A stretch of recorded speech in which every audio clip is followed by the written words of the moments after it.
Before watching these films, I usually saw movies as a way to relax and pass time.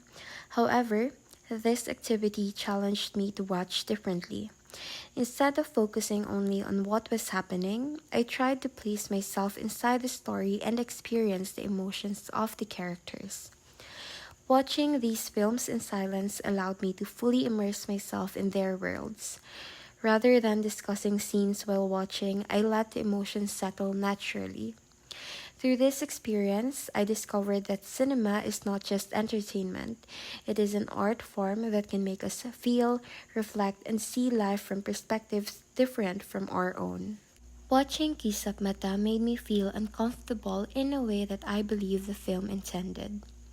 As I placed myself in the position of the characters, I felt a sense of tension and helplessness. It was the kind of feeling that stays with you even after a scene ends. If I were in their situation, I would constantly question whether I was making the right choices and wonder how I could protect my own freedom without creating another conflict. What affected me most was how the film created fear without relying on loud moments. The silence often felt heavier than the dialogue.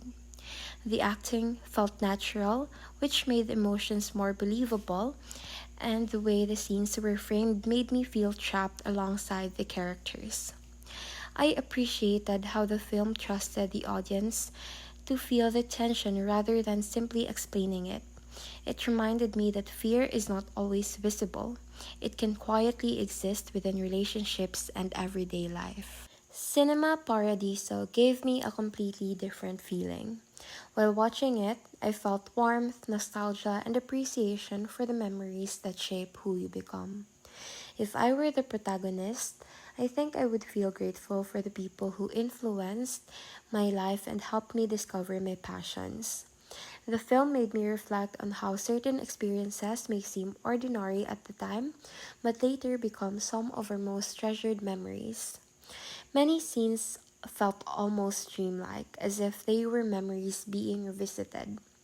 The performances felt sincere, which made the emotional moments feel genuine.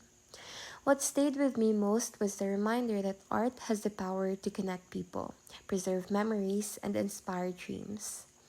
After watching the film, I found myself thinking about my own childhood experiences and the people who helped shape the person I am today.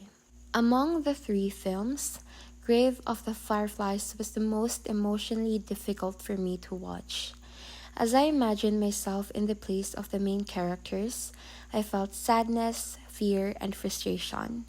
I kept thinking about how difficult it would be to remain strong when faced with circumstances beyond my control. The film made me appreciate the things I often take for granted, such as safety, family, and everyday comforts. What impressed me most was how the film communicated powerful emotions through simple moments. Instead of telling me how to feel, the film allowed me to experience those feelings naturally. It reminded me that behind historical events are real people whose lives are deeply affected by them. These three films gave me very different emotional experiences, yet they all demonstrated the power of cinema as an art form. Kisap Mata made me feel tension and reflect on control and fear. Cinema Paradiso reminded me of the importance of memories, dreams, and human connections. Grave of the Fireflies encouraged me to think about the compassion, gratitude, and the human consequences of conflict. By approaching these films mindfully, I learned that watching a movie is not simply about understanding a story. It is about allowing ourselves to feel what the characters feel, appreciating the artistic choices behind every scene, and reflecting on the lessons that remain after the screen goes dark. These films showed me that cinema has the power not only to entertain but also to deepen our understanding of ourselves and others.